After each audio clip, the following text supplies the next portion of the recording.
My name is Ana Garcia, and I was deported to Mexico through the Juarez-El Paso border in 2018 after spending the majority of my life in the U.S. as a childhood arrival. I was born in La Huerta, Jalisco, and taken to the U.S. by my mother at the age of 5 in search of the American dream. I grew up in Utah, unaware that I was different than any of my peers through my immigration status as an undocumented child. Utah became home, English became the language I expressed myself in, and my roots in Mexico really became more of just history to me. My mother was a single mother, undocumented, raising 5 children on her own. Through her sacrifice and determination, she was able to obtain legal residency for my siblings and I. One by one, they slowly naturalized. I was the only one out of my siblings who did not naturalize. My mother was constantly encouraging me to file for citizenship, but because I had never really experienced the struggle of being undocumented, being that my mother obtained my residency at the age of 17, I really didn't give it the importance that I should have. I assumed my green card was enough. I viewed it almost the same as my driver's license. I could work legally, I could travel if I wanted to, and I really had no ambitions to ever leave the U.S. because I didn't see anything outside of my bubble inside of Utah. My parents divorced in my preteens, and that would leave me without a parent in my home. My father would abandon us, and my mother would then begin to work 2 to 3 jobs just to sustain our household. I strayed down a path of criminal activity beginning at the age of 12 into my early 20s, unaware at the time how this would impact my privilege to reside in the U.S. Because to me, the U.S. was home. It was where my roots were, and deportation never crossed my mind until I was apprehended by ICE. At the age of 28, as a single mother of 5 children born inside the U.S., one of them being a nursing 7-month-old, ICE would detain me without bond as an aggravated felon under immigration law. I signed a deportation order just days after my arrest, with empty promises that I would be swiftly reunited with my nursing infant should I just accept my fate. The nurse at the facility I was housed at broke down in tears with me as I was ushered into her office with my breast leaking through my shirts, and I can still remember her asking, "What will they do with your baby?" And all I could answer was that I didn't know. I was dropped off on foot at the Juarez Bridge on February 10th, 2018, just 10 days after my arrest, along with several other immigrants. Most of us only had the clothing we were wearing when we were arrested. Our families and attorneys completely unaware of our location. I was the only lucky one with a suitcase that my mother had ensured ICE would send with me. I had $40 cash and a cell phone. They lined us up as we were handed off to Mexican officials who would document our crossing on a piece of paper with pencil. The only trace of us, should anything happen to us, would be written with pencil.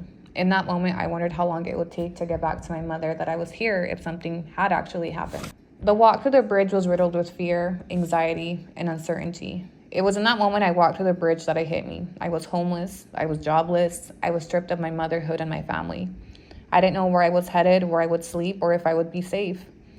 My motherhood would keep me in survival mode and the tunnel vision that I had to bring my kids home to me. Those first nights were difficult. I could feel my baby crying for me.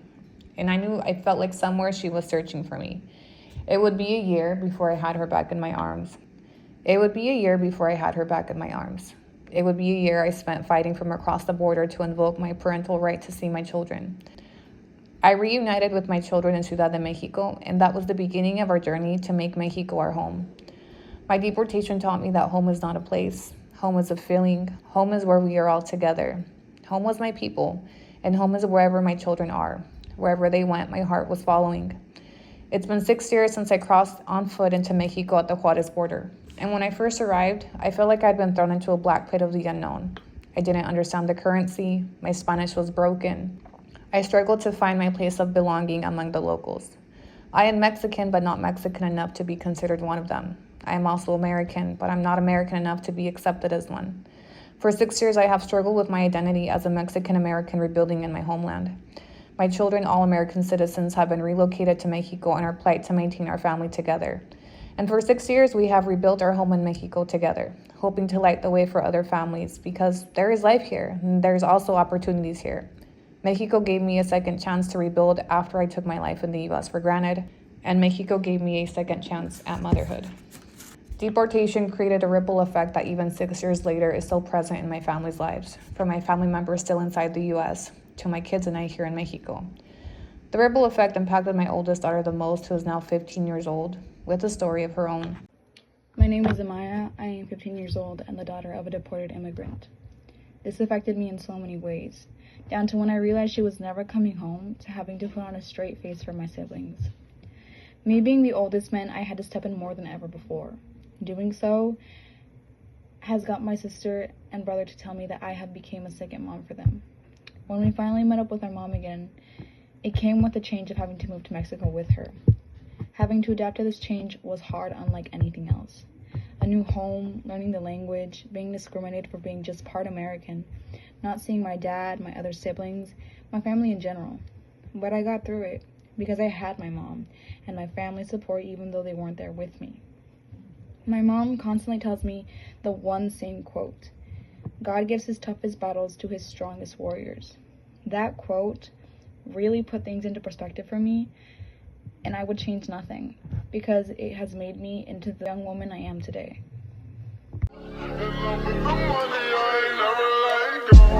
It's